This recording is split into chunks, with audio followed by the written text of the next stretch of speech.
So we've got an equation. It's got decimals and a whole bunch of stuff in there. What we're going to do is we're going to put that into our graphing calculator.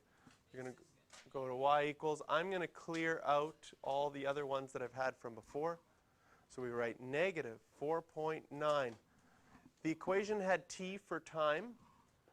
We're just going to use x in the graphing calculator. Negative 4.9 x squared. Was it plus 60 or plus 50? Thank you. Plus, oops, plus 50x, because there is no t, plus 10? Is that what it was? No, it's 50. We're doing the one on the side. Now, when you hit graph, nothing may show up. Did you remember all of your x's?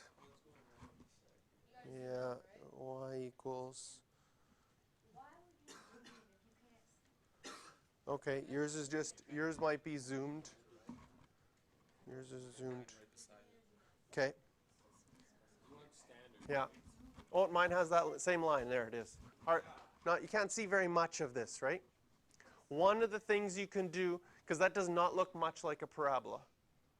There is a parabola here. It just goes way up over there and comes down over there. But we only are looking at a little part of it.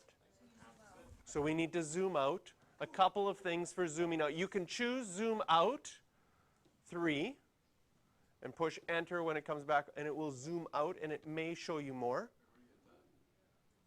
Oh, it still looks like maybe the top is up over there. So you hit the zoom button, which is here. What I'm going to try, instead of zooming in and out and different things like that, I'm going to go down past number 9. Yes. There's one that says zoom fit. See if it, when it tries to fit it nicely, what it comes up with. Oh, not too bad. Ooh. Okay. And your zoom fit might be different for different calculators. Now, what I don't like about my zoom fit right here, what I don't like about my zoom fit is if I think about my 4 quadrants here, I'll just drag it over here for now, and then we can look at it. If I think about my 4 quadrants, no, we're good. Here's my y-axis. Here's my x-axis. This is where the y values are negative. Okay? What does y in my equation stand for? Heights. My y values are heights. My x values, or my t values, are time. We are throwing a projectile in the air. Okay? Are we really concerned about when it's below ground? Are we really concerned about when it is negative time? Before. So what we're really concerned about is this part right here. We want to see that part. So we're going to try, we had our zooming thing. We're going to try different things to find that. But what we're going to do, go back to our graphing calculator. I want to see just that part. What this is called on your graphing calculator is your window. Right now, if you want to see where your window is set, you push window. It's telling us it's going from negative 40 to 40. And yours might be different depending on what your zoom fit decided to do. And it's going from negative 9,830 up to 137. I don't need to see too many negative values. So for my x-min, I'm going to just start from negative 1. That will at least show me my x-axis. And you can make a custom window. I'm going to keep it at 40 right now. We might change it after that for a bit. You want to change yours to 40 just so it matches? That would be good. Okay? On our y-min, do we need to see negatives? No.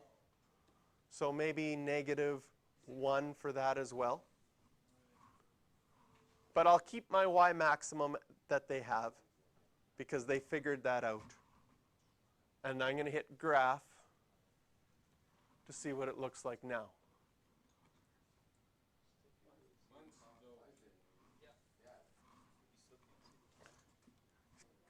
Do you have 137 for your? I want to see a little bit more of that top. I'm going to change this to 150. Can you see that would make it go higher? Because my top is at 137. If I change it to 150, I can see a little bit more. Can you see that 40 is seeing way too much? Yeah. Like if this is 40, I don't need to see all of that. Maybe 15? 15 or 20? 15. Someone wants 15? We'll try 15. And that looks more like a projectile getting thrown through the air. It reaches its maximum height here and then comes back down, and this is where it hits the ground. Everywhere after it hits the ground, it would go into the ground, which doesn't make sense unless it's a burrowing missile. I'm not sure. Yeah. Let's see what your calculator's doing. Oh, you have to type in the equation. I know, I did, and it gave me a straight Did you use the negative? Yeah. Okay, type it in again. Let me see.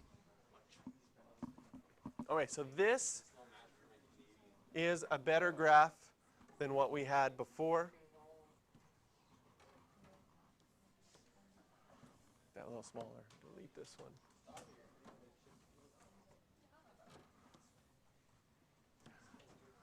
So now we've got a better graph.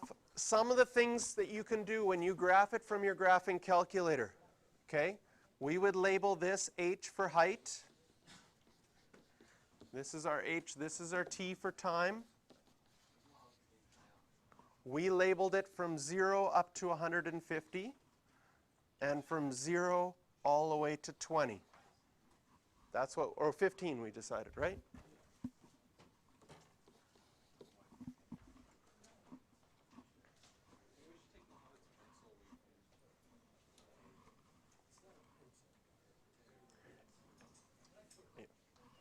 And from this graph, we can now find the intercepts, the vertex, the domain, and the range, all from these graphs. Our calculator can do all of that. Everything is under calculate. I'll let you play around, see all the things you can find by using the calculate button. You can find zeros, which is the same as x-intercepts, which is the same as roots. You can find minimums and maximums. So play around with these. That's under your second. You push second and trace because above it it says calculate. Play around with those. We're going to start with those next class, but I want to see if you can find the following points by playing around with those. I want you to find the vertex. I want you to find the y-intercept and this x-intercept. Good.